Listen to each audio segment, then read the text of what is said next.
Hello, and welcome back to the Historia Dramatica podcast. I'm your host, Willem Connor. Thank you, as always, for listening. Before we begin this week's episode, I'd like to make a couple of announcements first. As you may or may not be aware, this show doesn't currently return a profit. In fact, it's a giant money sink for me. Anyway, I was doing some cleaning around my apartment and realized that I have a plethora of books that I don't think I'll have any use for in the future. So, to clear up some space around here and to hopefully recoup some of my financial losses, I've decided to open up an eBay store where I've listed a few dozen books for sale. I only chose eBay because it's the only platform I was familiar with that didn't charge a monthly fee. If any of you know of a better platform by which I could sell my used books online, please feel free to contact me. So, if you like the show and would like to contribute to help keep it going, and you're interested in a few old books that I don't have any use for, please feel free to visit my eBay store and buy some of them off of me. Another way that you can contribute to the show financially is by subscribing to the Patreon. For just $5 a month, you can gain access to monthly bonus content, as well as a whole backlog of previous content. December's bonus episode will be a reading of Marx and Lenin's writings on the Paris Commune. It's a rather long one, but if you enjoyed the series on the Paris Commune I did last season, you'll likely find this one to be rather interesting. I'd also like to take this opportunity to keep you updated on where the rest of the season of this podcast is going. Rest assured, the entire season will not just consist of Haitian Revolution content. I will finish this series on Part 9, which I plan to release by December 25th. After that point, I will have 4 more series for this season, which are Joan of Arc, the Congo Free State, Julian the Apostate, and Emperor Puyi, in that order. Anyway, without further ado, let's get on with the show. In the last episode of our series on the Haitian Revolution, we witnessed the end of the war that had ravaged Saint-Domingue for the better half of a decade. Thanks to the combined efforts of Generals Toussaint L'Ouverture in the north and Andre Rigaud in the south, forces loyal to the French Republic drove out the last of the British expeditionary forces in mid-1798. It was around this time that General Hédouville entered the picture. Gabriel Comte Hédouville was an accomplished general in the French army who had been dispatched by the Directory, the French Republic's new executive body, to reassert their authority in the colony. This would necessarily involve wresting political power away from Toussaint and Rigaud. But the French government was far more afraid of Toussaint and the ex-slaves than they were of Rigaud and the free people of color. So, Hédouville sought to turn Rigaud and Toussaint against each other. To this end, he offered Rigaud an official pardon from the French government if he were to help him defeat Toussaint. Rigaud considered Hédouville's proposition, but did not act on it immediately. He and Toussaint had been allies in the struggle against the British for the better part of 5 years. Toussaint's expulsion of General Hédouville in October 1798 changed the whole political equation. Having defied the authority of the Metropole yet again, Toussaint's fear was that the French would return to Saint-Domingue, this time with an army, and that they would ally with the free people of color against him. This could not come to pass. Toussaint realized that he had to defeat Rigaud and overthrow his regime in the south. Throughout late 1798 and early 1799, Toussaint and Rigaud waged a war of rhetoric against one another. Toussaint accused Rigaud and the free people of color of racism. They did not wish to accept his authority because he was a black man, Toussaint claimed. As evidence of their prejudices, Toussaint pointed to the example of the Swiss, the army of ex-slaves and Maroons that helped the free people of color to victory in the early days of the Revolution, only to be sold out by their erstwhile allies and turned in to the white authorities. Rigaud vehemently denied these claims. He stated that his opposition to Toussaint was not racial in nature, but strictly political. To fend off these charges, Rigaud pointed out that he was born to a black mother, just as Toussaint was. Quote, "And is there, in any case, such a difference between Toussaint's color and my own? I am too strongly penetrated by the rights of man to believe that one color is superior to another. I know a man only as a man." End quote. Rigaud went on to claim that he had suffered abuses at Toussaint's hand. Quote, "I have chiefs but no master, and never did an irritated and foul-mouthed master treat his slave in a manner as atrocious as I have been treated by Toussaint." End quote. Both Toussaint and Rigaud claimed to be the true representatives of Republican authority in the colony, and each accused the other of rebelling against it. Rigaud pointed to Toussaint's friendly dealings with the British as proof that he was a secret enemy of liberty, and that he would sell Saint-Domingue out to the British, who would then reimpose slavery and discrimination. Toussaint, on the other hand, essentially claimed the same thing about Rigaud. He pointed out the conditions of the laborers in the areas under Rigaud's jurisdiction, as proof that Rigaud was actually the one who wanted to reinstate slavery. So it would seem that there was no real ideological or practical divide between Toussaint and Rigaud. Both men essentially had the same vision for Saint-Domingue, and both remained ever loyal to the Republic. So how can the conflict between the two be explained? Some have interpreted the War of Knives, as it is known to history, as a race war, blacks versus free people of color. The reality of the situation is far more nuanced. Given that class lines in Saint-Domingue were drawn so closely to racial ones, historian Carolyn Fick views the conflict as being just as much as a class war as it was a race war, which pitted the propertied free people of color against the black laboring masses. To said black laboring masses, Toussaint was the embodiment of their freedom, and they had been made to fear Rigaud and his ambitions. Rigaud, meanwhile, represented the interest of the propertied free people of color. Having gained much over the course of these revolutionary years, and having consolidated their gains in the South, they felt like Toussaint threatened to destroy what they had created, and so they went to war. Furthermore, the geopolitical implications of this war are worth mentioning. Because this war pitted French interests against those of Britain and the United States, the British and the Americans, having concluded secret commercial treaties with Toussaint, and hoping that he might be persuaded to declare Saint-Domingue completely independent of France, staked their hopes on Toussaint's victory. France, on the other hand, had grown weary of Toussaint's ambitions and wished to see him deposed. They were therefore more likely to support Rigaud, whom they believed to be more loyal to the Republic. Rigaud made the first move. On June 18, 1799, 4,000 soldiers loyal to Rigaud simultaneously attacked the towns of Petit Goave and Grand Goave. These were a pair of port cities on the northern coast of the southern peninsula. They were garrisoned by forces loyal to Toussaint, but Edouville, in his final missive to Rigaud, confirmed that these towns, simply by virtue of their location, should lay under his jurisdiction, not Toussaint's. At first, the advantage lay with the free people of color. Their soldiers, described by their contemporaries as being the best in the colony, were quite well paid, well equipped, and well trained. Their morale in these early days was quite high, and historian C.L.R. James wrote that they, quote, fought like tigers, end quote. However, they lacked numbers. Toussaint's army was upwards of 45,000 strong, compared to Rigaud's 15,000. Rigaud was counting on inciting rebellion against Toussaint to reduce his numbers and divide his efforts. Initially, this strategy seemed to be working. Rigaud's audacious attack on Petit and Grand Goave triggered the defection of General Alexandre Pétion and his men from Toussaint. It also incited a series of rebellions of free people of color in the north that Toussaint had to scramble to suppress. It got to the point where Toussaint was the target of 2 attempted assassinations. However, he emerged completely unscathed from both. During the first attempt, a bullet passed through Toussaint's hat, but his personal physician was killed. The second time, a carriage that the would-be assassin suspected Toussaint to be riding in was riddled with bullets, killing his coachman. Luckily for Toussaint, that day he had opted to ride behind his carriage on a horseback.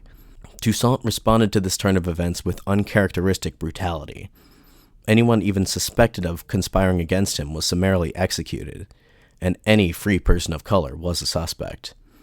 And while Toussaint publicly disavowed the excesses of his men, some historians suspect that he did indeed order these executions, only to publicly disavow them later, so as to improve his public image. In the interest of fairness, however, Rigaud also carried out his own campaign of terror against the colony's remaining whites, and free people of color suspected of treason, mass summary executions, deportations, etc. Toussaint turned to his American allies for assistance in his fight against Rigaud. He would once more write to American President John Adams, accusing Rigaud of supporting French privateers in the Atlantic, and requesting American naval support. The United States, keen as it was to protect its commercial interests and thereby keen to see Toussaint victorious, were more than eager to comply, and so they sent ships out to enforce a blockade of Saint-Domingue's southern ports. Once this had been accomplished, and once Toussaint had quelled all the uprisings in his own territory, he ordered his army to march into the south. Rigaud attempted to offset Toussaint's numerical advantage by rallying ex-slave plantation laborers to his banner. He had his agents spread rumors across the plantations that Toussaint was in league with the British and was plotting to reinstate slavery. But these former slaves did not heed Rigaud's call to arms. They had suffered for years under his labor regime, which to them was only a slight improvement over the conditions of slavery. They refused to fight and die for him and his regime. Toussaint's army steadily advanced southwards, in 2 columns, each led by one of his most trusted generals, Jean-Jacques Dessalines and Henri Christophe. The fighting was absolutely brutal. A quote from historian Laurent Dubois, quote, "The leaders on both sides demonized their enemies, and the fighting descended into a delirium in which neither side showed any mercy. It never entered anyone's mind to take prisoners." End quote. As Rigaud's forces were pushed steadily backwards, they engaged in scorched earth tactics as they retreated, turning the south into a desert of fire. By mid-November 1799, Toussaint's advance into the south had been halted at the critical port town of Jacobins. Rigaud's forces there, under the command of Alexandre Pétion, managed to hold the city for 5 months against the forces under Dessalines on the ground, and a blockade by the U.S. Navy on the sea. Completely cut off from their supply lines, the defenders of Jacobins were reduced to eating leather and grass after some time. Crucially, Rigaud made no great effort to come to their rescue. He was biding his time at Le Quay, evidently awaiting reinforcements from France that would never come. Finally, on the night of March 11th, 1800, Pétion's starving soldiers, armed with machetes, quite literally hacked their way through Dessalines' lines and beat a retreat southwards. Jacobins, which had come to become a symbol of mulatto resistance, had fallen at last. The remnants of Rigaud's army were thrown into disarray. They fought desperately to the last man against Dessalines' continually advancing forces. In June 1800, a ship arrived in Le Cap bearing news from France. The Directory had been overthrown and replaced by a new executive body known as the Consulate. Officially, executive power was split between 3 consuls, but the most powerful among them was First Consul Napoleon Bonaparte. Napoleon was, at this time, a 31-year-old army officer who had won fame leading the armies of the Republic on their campaigns in Italy and later in Egypt. He used this fame to catapult himself to the heights of power, and he was now the de facto head of the French state. Napoleon was already well aware of Toussaint L'Ouverture. Napoleon was distrustful of Toussaint, but he was too busy with European affairs, both domestic and international, to turn his attention to the Caribbean. So for the time being, Napoleon issued a series of proclamations regarding affairs on Saint Domingue. The first of these confirmed the position of Toussaint as commander-in-chief and governor of Saint Domingue. Already in its final days, this proclamation struck the final blow to Rigaud's cause, predicated as it was on the assertion that Toussaint was a traitor, and that Rigaud was the true representative of the Republic. Feeling much more secure in his position, Toussaint declared a general amnesty for any who surrendered to him. He even reached out to Rigaud himself, offering to meet him in person. Rigaud declined, and, in late July, he, along with his family, fled Saint Domingue. Toussaint had emerged from the War of the Knives victorious, but the worst of the brutality was yet to come. The southern province remained rife with Rigaud's partisans.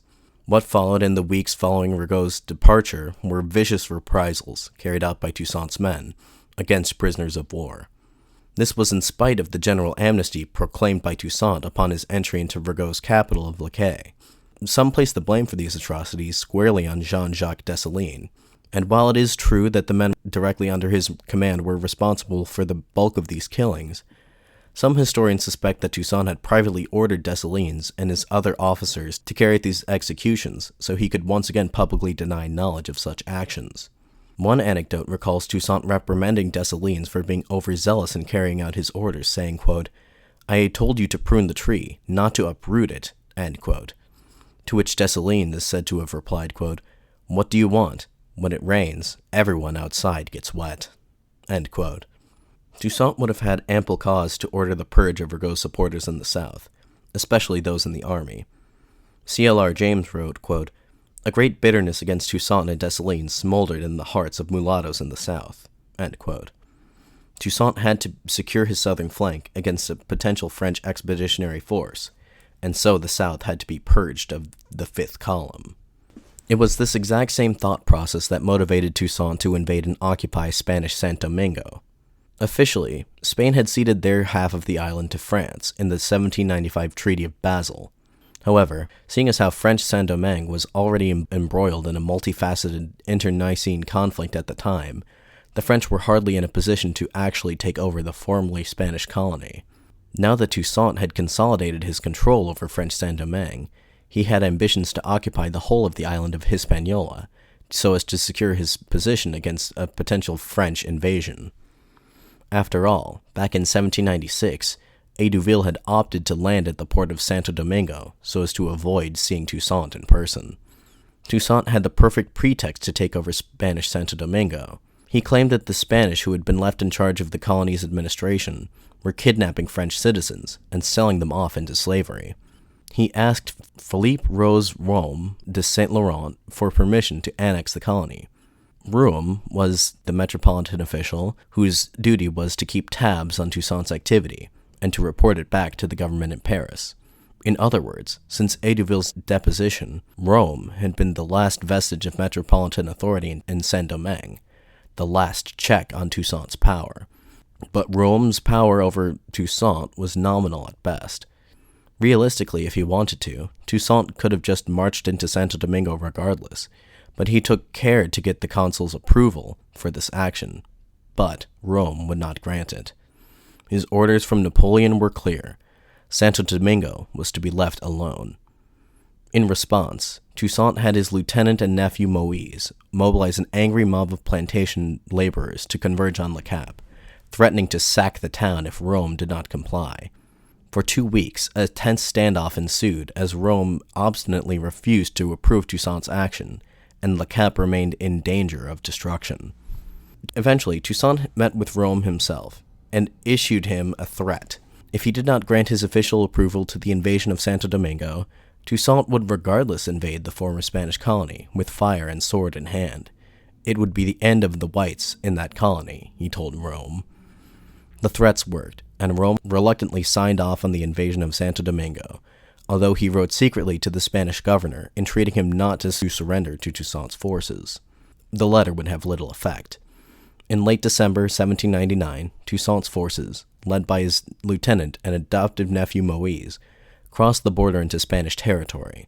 The remaining Spanish garrisons of Santo Domingo were quickly routed, and the governor formally surrendered on January 21st of the following year. Toussaint pursued a policy of leniency towards the new territory that he had conquered, offering full amnesty to the people of Spanish Santo Domingo. As we have already discussed at length, Toussaint sought to re-establish the plantation economy of Saint-Domingue. His unofficial model was something to the effect of, the ultimate guarantee of freedom is the prosperity of agriculture. He knew that if France did not receive the exports of sugar, coffee, and other agricultural goods from Saint-Domingue that it was accustomed to, it would be very much in their interest to re-establish slavery. He simply could not conceive of an economic order built on anything other than plantation agriculture. Toussaint was faced with the unenviable task of transforming a vast population of former slaves into a new population of free, self-motivated cultivators. The problem was that, obviously, the former slaves had no desire to return to the physically dangerous, back-breaking work that they had endured under the old regime. Toussaint would have to coerce them in getting back to work. Ever since he emerged as an independent political force in 1794, Toussaint had constantly enforced limitations on the freedom of former slaves. But now, in 1800, he took things a step further. On October 12, 1800, he issued a decree on labor, which I will now read in full. Quote, Article 1. All overseers, drivers, and field Negroes are bound to observe, with exactness, submission, and obedience, their duty in the same manner as soldiers. Article 2. All overseers, drivers, and field Negroes, who will not perform with assiduity the duties required of them, shall be arrested and punished as severely as soldiers deviating from their duty. Article 3. All field Negroes, men and women, now in a state of idleness, living in towns, villages, or on other plantations to which they do not belong, with an intention to evade work, even those of both sexes who have not been employed in field labor since the Revolution, are required to immediately return to their respective plantations. All those who shall be found in contravention hereto shall be instantly arrested, and, if they are found guilty, they shall be drafted into one of the regiments of the army. Liberty cannot exist without industry." End quote. What Toussaint sought to do by this decree was to establish military discipline in the agricultural sector. This was far more extreme than the contract system devised by Sonthonax and Edouville that had prompted such demonstrations of civil resistance. All laborers were now bound, immutably and permanently, to their plantations, and subjected to the harshest penalties for disobedience. The labor policy advanced by Toussaint was eerily reminiscent of slavery, but it was different in a few crucial aspects. First and foremost, laborers were compensated for their labor. Secondly, there was a zero-tolerance policy for the use of corporal punishment. When Toussaint had learned that Dessalines had authorized the use of the whip on his plantations, he threatened to strip him of his command. Still, Toussaint was disappointed to learn that many, including the old slave masters, had interpreted his labor decree as proof of his ultimate intention to reinstate slavery. A quote from historian Laurent Dubois, quote, "The leader of Santo Domingo was walking a thin line, seeking to contain simultaneously the aspirations of ex-masters for a return to the old order, and the aspirations of ex-slaves for a fuller freedom." End quote. As of early 1800, Toussaint L'Ouverture was nearing the zenith of his power. He had conquered the whole of the island of Hispaniola in a matter of less than a decade. Of this accomplishment, he said the following, quote, "I found the colony dismembered, ruined, overrun by bandits of Jean-Francois and of the Spanish and by the English, who fought over the bits. It is today purged of its enemies, quiet, pacified, and advances towards its complete restoration. I have taken flight with the eagles, but I have to be careful as I come back to earth." End quote. At this juncture, there remained only one grave threat to the peace and prosperity of Santo Domingo, and ironically enough, that threat was France under First Consul Napoleon Bonaparte. The consulate's colonial ministry was staffed by men who, at the outset of the revolution, had been defenders of slavery and opponents of equal rights. However, so long as France remained at war with Britain, Santo Domingo was relatively safe, but the threat of peace loomed larger and larger by the day, and when peace came, France would inevitably attempt to reassert its control over the colony. The ship which came to Le Cap in June of 1800 bearing the decree cementing Toussaint's rule over Santo Domingo came with further decrees from the Metropole. Per the new constitution of the French Republic, the colonies would no longer have representation in France's national legislature, but instead the colonies would be governed according to special laws. What exactly this vague phrase, special laws, entailed was not enumerated in the new constitution, but it was clear that the consulate was seeking to rein in the autonomy of the colonies that they had enjoyed under previous regimes. Toussaint, likely realizing this, sought to solidify his control over the colony. To this end, in 1801, he promulgated a constitution for Santo Domingo. In March, elections were held to select representatives to form a constituent assembly. The constitution was finished in May and was officially promulgated in July. The first article, mirroring the language of Napoleon's decree, stated that Santo Domingo, in its entirety, formed a single colony that formed a part of the French Empire, but was subject to special laws. Essentially a unilateral declaration of colonial autonomy. The next four articles affirmed the abolition of slavery and the commitment of Toussaint to an egalitarian, harmonious, and multiracial society. Setting aside the radical nature of its first 5 articles, the Constitution of 1801 is described as being a fundamentally conservative document. The articles pertaining to religion, social customs, agriculture, and trade exemplify this. For instance, the Constitution stipulated that Roman Catholicism, as practiced in Europe, was to be the only religion allowed to be publicly practiced in Santo Domingo. This was done in an explicit effort to suppress voodoo, the amalgamation of Catholicism and beliefs and practices from African religions that was observed by most ex-slaves and was a centrifugal force in the initial slave revolt.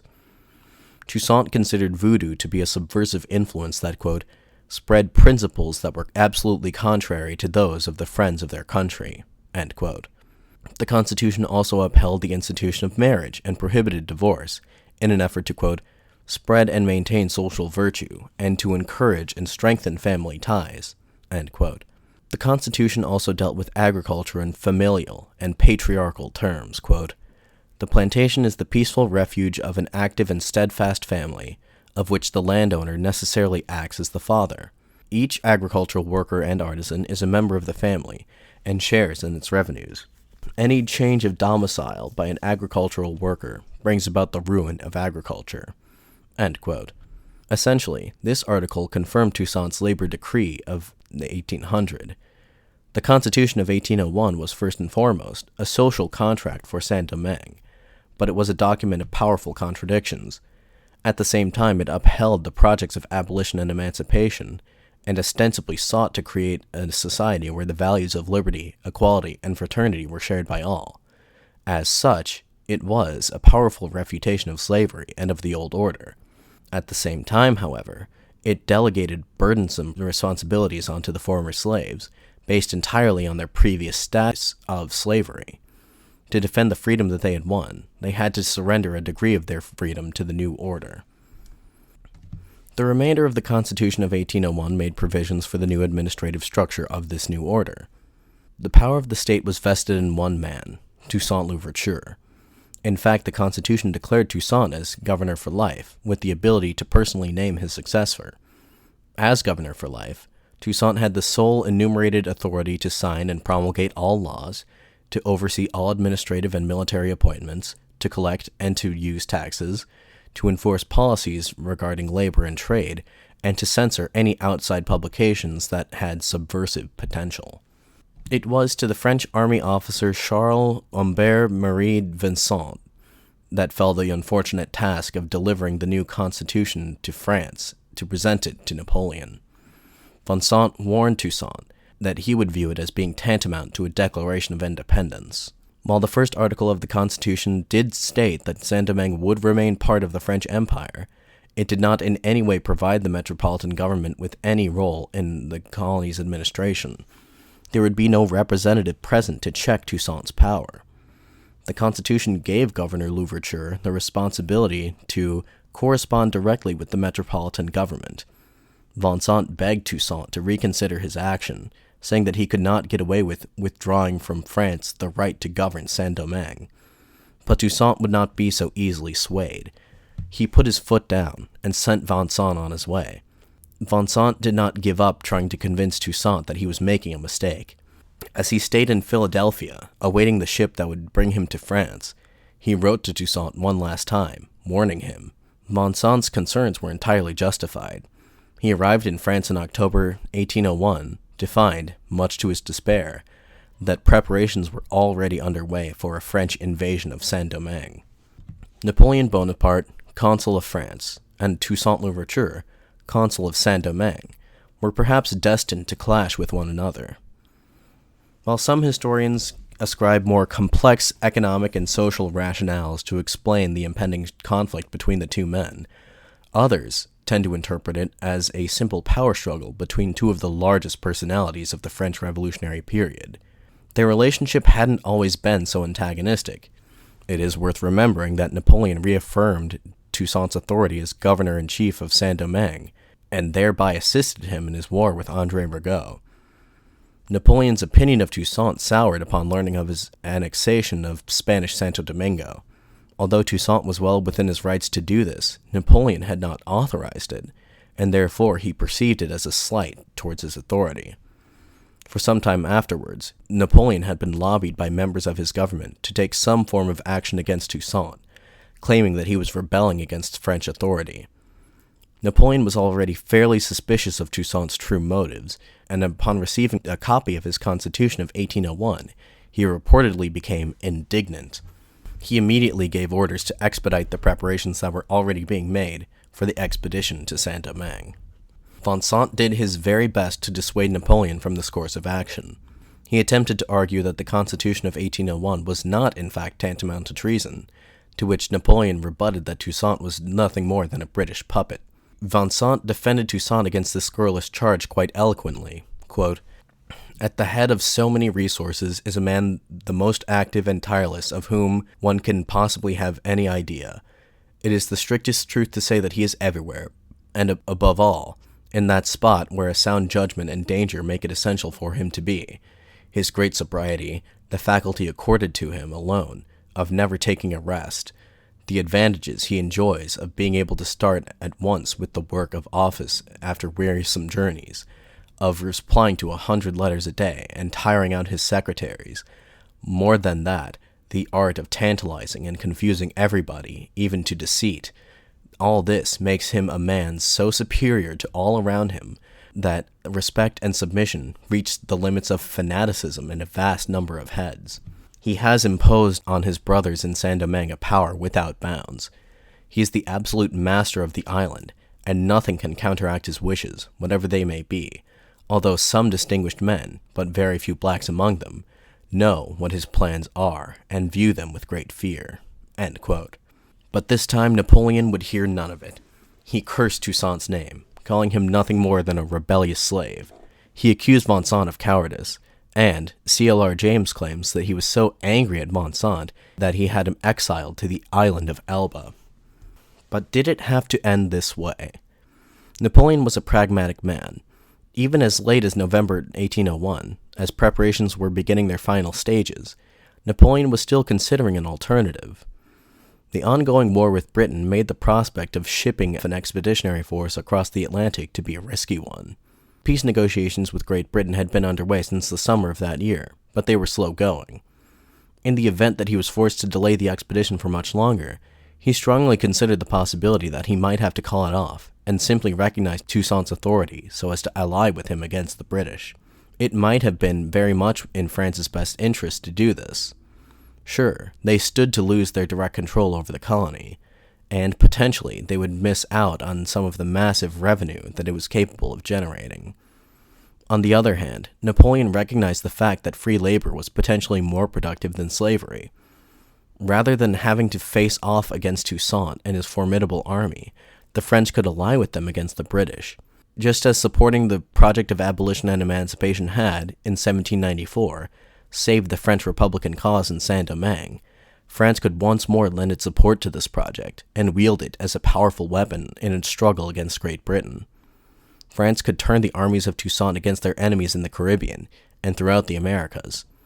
In fact, no other person than General Edouville himself had concocted a similar scheme back in 1796, when he proposed using the armies of Saint Domingue to invade the neighboring British colony of Jamaica, although his deposition by Toussaint stopped the scheme dead in its tracks.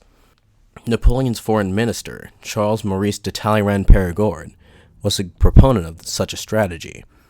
He wrote to Napoleon, quote, "If a new power were to be constituted and recognized in Saint Domingue, the scepter of the New World would sooner or later fall directly into France's hands.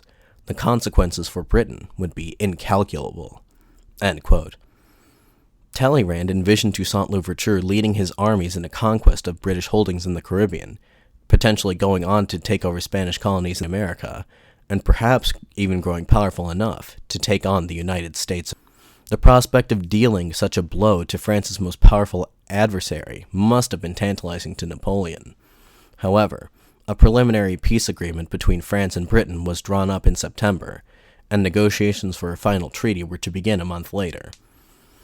With peace having returned to the international stage and Britain being out of the picture, Talleyrand's proposal was rendered obsolete. Once again, it is difficult to divine Napoleon's exact thoughts on the matter. Was it possible that Napoleon's pragmatism could have overcome his fury at Toussaint's perceived defiance? For what it's worth, Napoleon would live to regret his decision. On his deathbed in exile, he reportedly expressed his feelings that he should have recognized Toussaint and allied with him, instead of sending an army against him. For the time being, however, Napoleon was determined to send the aforementioned army against Toussaint. He immediately changed up the leadership of the Saint Domingue expedition, putting in charge Charles Victor Emmanuel Leclerc. Leclerc and Napoleon had been close for quite some time. In fact, they were brothers-in-law. They had first met during the siege of Toulon in 1793, where Napoleon had first won fame. He then accompanied Napoleon on his campaign in Italy. During that time, he met and later married Napoleon's sister, Pauline. Leclerc then went on to assist his new brother-in-law during the coup of Brumaire that brought him to power. Leclerc had become one of Napoleon's most trusted generals, and so it was to him that this difficult assignment fell.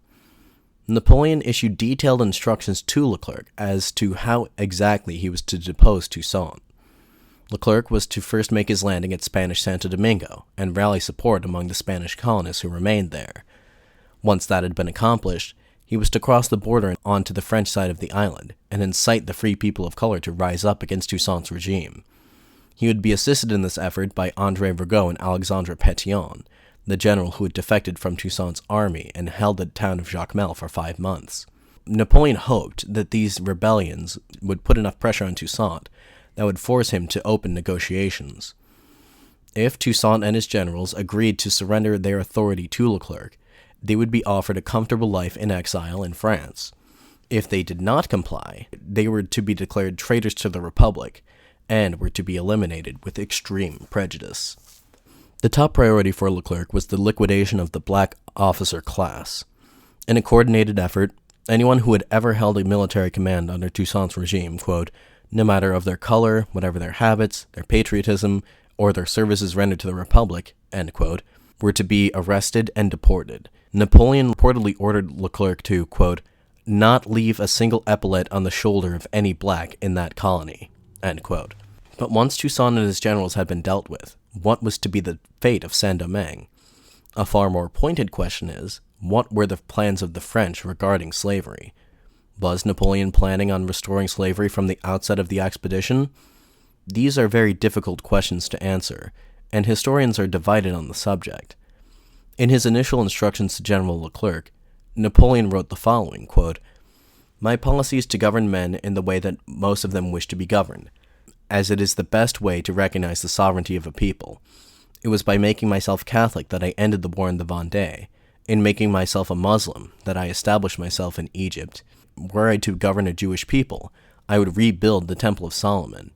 And so I will speak liberty in the free portion of Saint-Domingue, and even in the enslaved portion of Saint-Domingue, the Spanish portion, I will preserve the right to soften and limit slavery where I maintain it, and to reestablish order and discipline where I maintain liberty, end quote. This speaks to the fact that Napoleon's chief objective, at least at first, was not necessarily the restoration of slavery, but the deposition of Toussaint, the liquidation of his power base, and the restoration of order and of metropolitan authority in the colony. His infamous decision to reinstate slavery came much later, in 1802, for reasons that we will discuss later. There remained one major barrier to the expedition, however, and that was once again the Kingdom of Great Britain. As mentioned previously, an initial peace agreement had been drawn up in late September 1801, but a final peace treaty had yet to be concluded. Britain and France technically remained in a state of war. It would be impossible for the expeditionary force to reach Saint-Domingue without the cooperation, or at the very least the neutrality of the British. In order to win them over, Napoleon waged a propaganda campaign. He sought to portray the expedition as a, quote, crusade of civilized people of the West against the black barbarism that is on the rise in the Americas, end quote.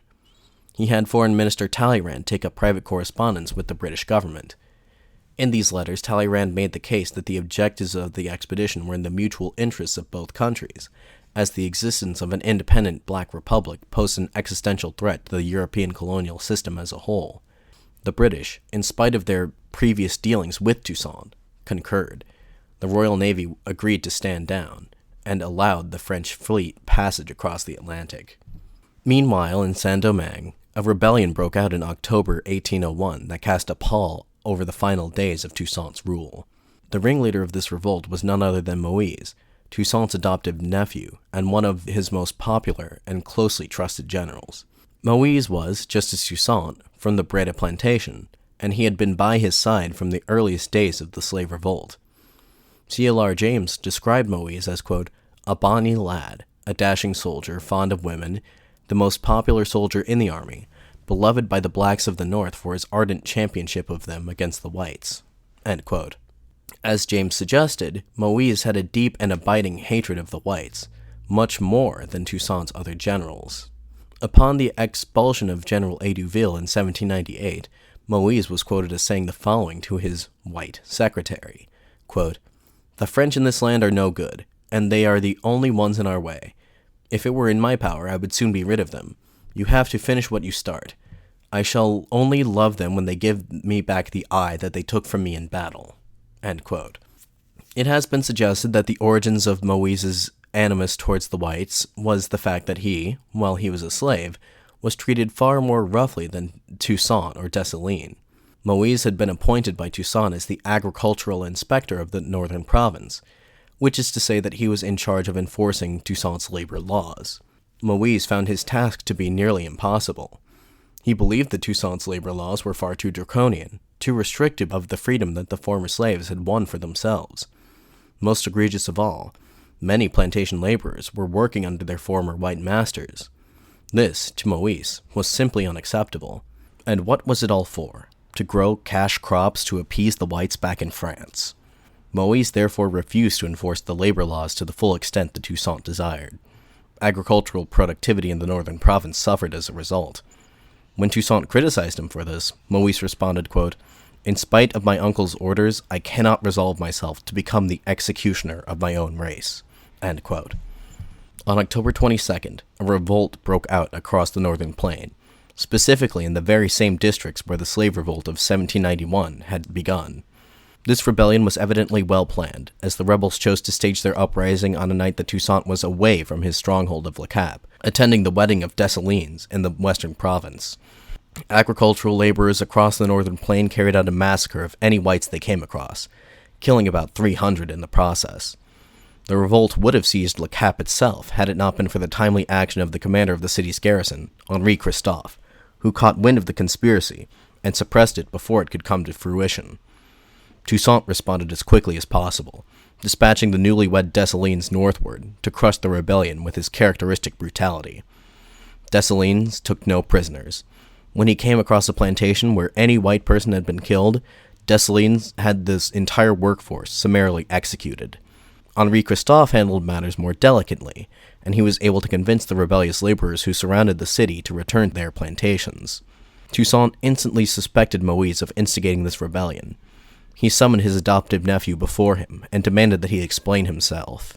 Moïse denied the accusation that he was the ringleader of the conspiracy, though the fact that he did not take vigorous action to suppress it after it did break out had convinced Toussaint of his guilt.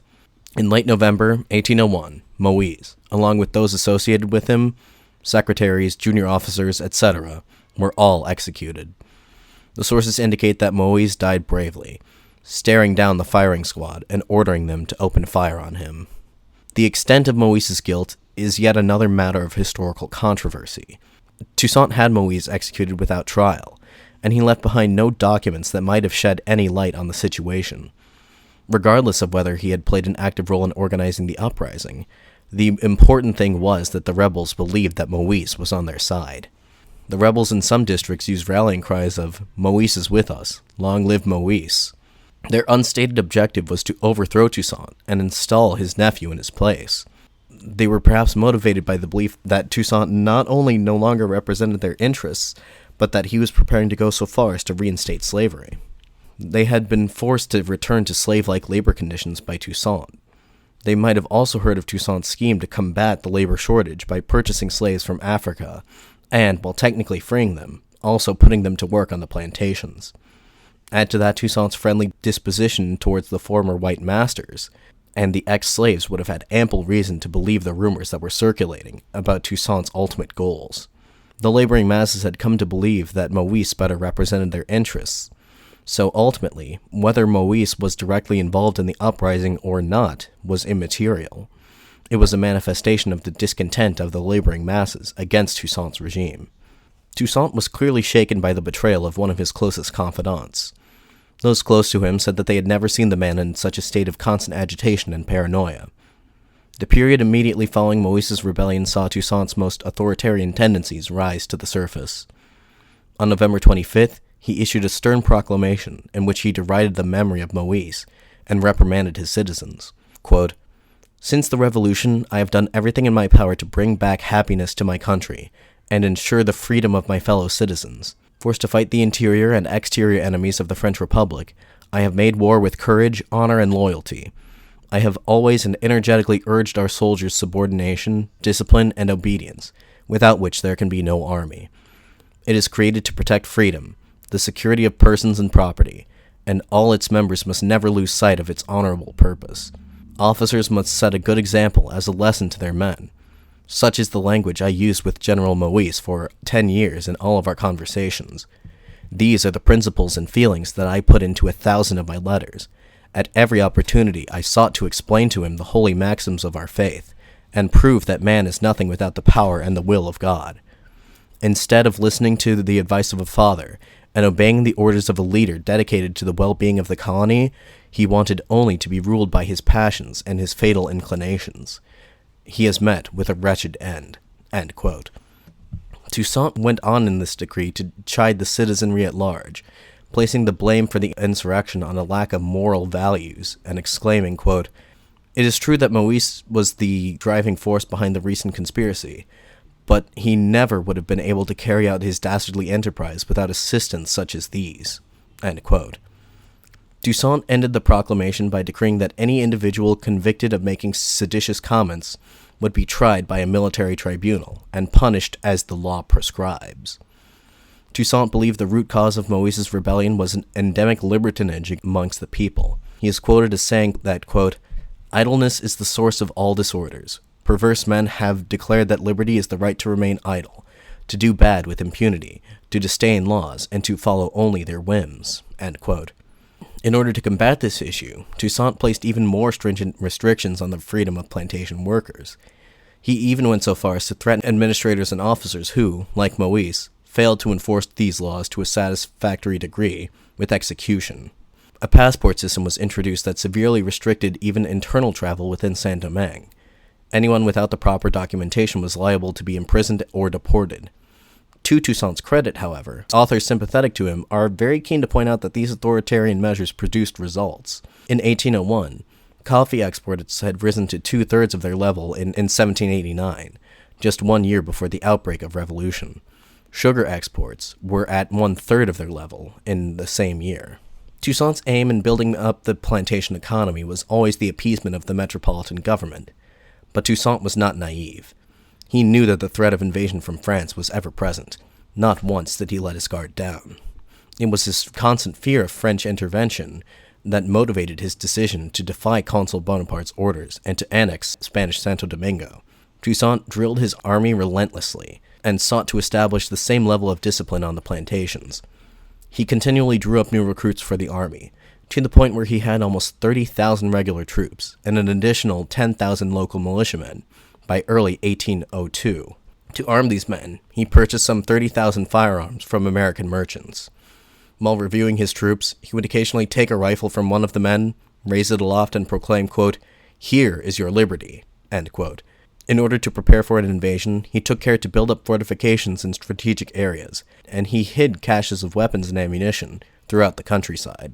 If the French were truly audacious enough to attempt to reestablish slavery, Toussaint made sure that they would bleed for every inch of territory. Meanwhile, across the Atlantic, the expeditionary force under General Leclerc was entering its final stages of preparation. Leclerc's army constituted the largest expeditionary force dispatched by France in its entire history up to this point. It consisted of 50 ships, carrying 22,000 soldiers and an additional 20,000 sailors. Over the course of the expedition, they would be joined by an additional 40,000 soldiers. Upon seeing the sails of the Armada on the horizon, Toussaint was quoted as saying that, quote, "All of France has come to Saint-Domingue," end quote. These soldiers were the elite, veterans of France's various wars in the Old World, the Vendée, the Rhine, Italy, Egypt.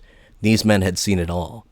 One contemporary observer said of the army, quote, "The army of Leclerc was composed of an infinite number of soldiers, with great talent, good strategists, great tacticians, officers of engineers and artillery, all well-educated and very resourceful," end quote.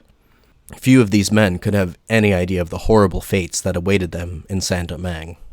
Unusually strong winds off the coast of France delayed the expedition's departure from the port city of Brest for several weeks.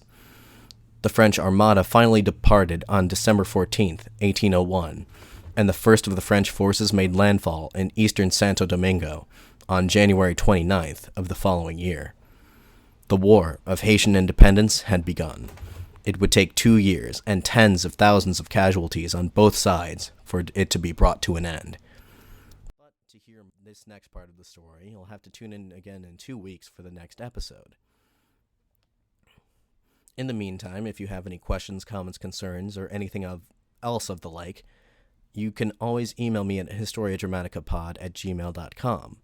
Additionally, you can address such things to me via Twitter or Facebook, links to which can be found in the episode description.